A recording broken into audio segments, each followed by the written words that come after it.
What is going on, guys? Welcome back to the channel. We are talking Project Ascension again today, and we're talking about another RE that I have theory crafted for your consideration and maybe the devs' consideration as well. Today, we're going to be exploring what is a kind of like a dark paladin or an unholy or void paladin. This is an idea that my friend Kelderan has been apparently suggesting in the Discord for quite some time. So I decided to put pen to paper and kind of really flesh it out. And the more I worked on this, to realize like, man, this seems really cool. This is a definite good way to kind of attack Paladin, definitely in a different angle, and it's definitely worth exploring. It's an aspect of the game I don't think that's being explored right now. I know that with DK is kind of on the horizon with Wrath of the Lich King eventually coming out. Doing anything unholy will just kind of be like, well, why don't you just make it a DK, right? Well, it's not really a DK, so we're gonna jump into the video and really go over this together. And I really want to know what you guys think about this one as well. If you guys like these videos and things like, remember to subscribe below, hit the like and the bell button while you're down there as well. We go live every day on Twitch at twitch.tv/Drydek_TV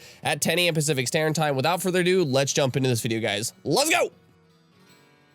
All right, why don't we pull up a graphic so we can go over this RE together. Starting from the top, it is called Void-Touched Crusader. It requires Holy Shield, Lightning Shield, Divine Storm, and Hammer of the Righteous. Holy Shield is transformed into Void Shell. You learn the ability Dark Matter Orbit. While Dark Matter Orbit is active, Divine Storm is transformed into Unholy Cascade. Grants you 3 charges of Dark Matter Orbit after casting Unholy Cascade. Hammer of the Righteous is transformed into Negative Force Hammer. Starting with Void Shell. Void Shell grants you a buff that increase your block value by 30% and increase the armor granted from your items by 15%. Void Shell explodes upon being hit, dealing shadow damage on up to 5 targets around you. This damage scales off your spell power, lasts 8 seconds. Moving on to the second one, we have Dark Matter Orbit. Dark Matter Orbit surrounds you in 3 dying stars, dealing shadow damage, striking an enemy once every 2 seconds. When an enemy is struck by one of your dying stars, their attack speed is slowed by 25% and reduces their resistance to your shadow damage by 10%. Lose 1 charge every 6 seconds, deals a high amount of threat, scales with lightning shield modifiers. Going down to the third one, Unholy Cascade. Unholy Cascade unleashes a violent storm, dealing 125% weapon damage as shadow damage to all enemies around the player for 10 seconds. 4% of the damage dealt to enemies who stand in the storm is transferred to the player, can have up to 3 storms active at the same time, scales with divine storm modifiers. Going over the last one, Negative Force Hammer. Negative Force Hammer strikes your target, dealing 175% weapon damage as shadow damage. If used on an enemy affected by Unholy Cascade, their chance to hit is reduced by 10% for 2 seconds. Scales with Hammer of the Righteous modifiers. So I want to go over some of the ideas behind this RE, so maybe you guys can get a little bit of idea of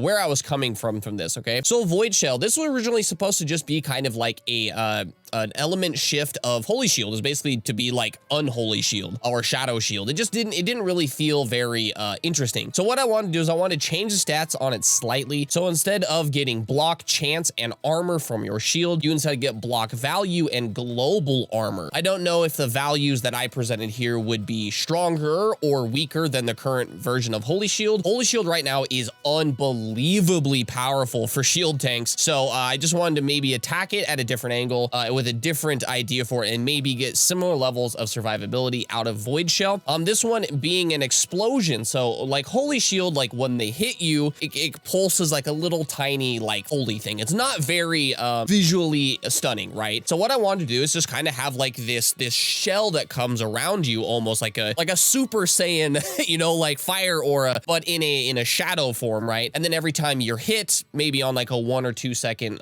internal cooldown, it literally explodes around you, hitting everything. Not like a little bolt would hit one monster and then hit the other monster. Literally like a nova of shadow would be really, really cool, I think. And this scaling off spell power would give people an idea of like, oh, maybe I want to scale some spell power to get a little bit more threat, okay? So moving on to the second one, Dark Matter Orbit, okay? So this is what your lightning shield turns into. So what I want to do is kind of want to capture some of the flavor of a dying star, and that's why I wanted to give this the aspect aspect of where you lose a charge once every 6 seconds because it's dying. It's going to run out, but you're trying to play this like cat and mouse game where you can keep it up and then maybe there's some downtime and this very powerful thing where you're trying to harness the energy of these dying stars. Really hard to manage, right? So they're gonna fall off sometimes, they're gonna expire, but while they're up, it's gonna be incredibly powerful, right? When an enemy is struck by one of your dying stars, their attack speed is reduced by 25%. Now, most things in Ascension are capped at 20%. I'm assuming for balance reasons. And I understand that either increasing or giving another way of stacking attack speed slows could be abusive, but I wanted it to push the boundaries. Like,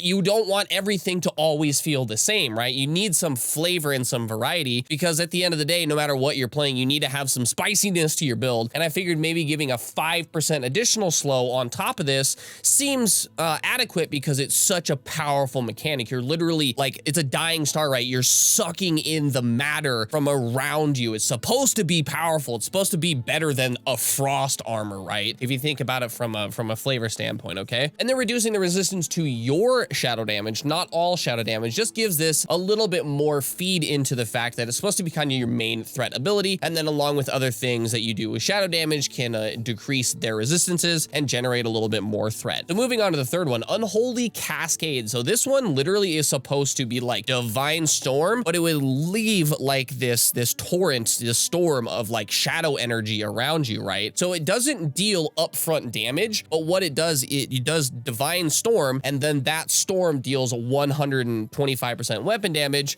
over 10 seconds. Now, depending on how many times it procs, it could be like once every 2 seconds, once every, 3.5, 4, whatever. It doesn't really matter, right? Just the concept of it, I wanted to be, instead of an upfront hit, being able to put a dot basically on the ground that grows in time. It doesn't literally physically grow, or maybe it could for visual reasons. That would also be cool, but it just grows in power over time, okay? Now, the 4% damage dealt to enemies would scale up to 12% eventually if you could have 3 storms active at the same time. I did give this a 10-second window where you could stack them up, so depending on a boss fight, you could eventually have 3 of them, and leeching 12% of your damage as a one-handed tank, unless you're like abusing a crazy amount of spell power scaling, I can't really see being too overpowered. I know that there's some ways of increasing holy power and increasing healing power on yourself, but I can't see 12% damage being, leeched to the tank being all that impactful, but it would be a cool delineation between current holy paladins and shield tanks for sure, okay? Moving on to the last one, Negative Force Hammer. I really like the name.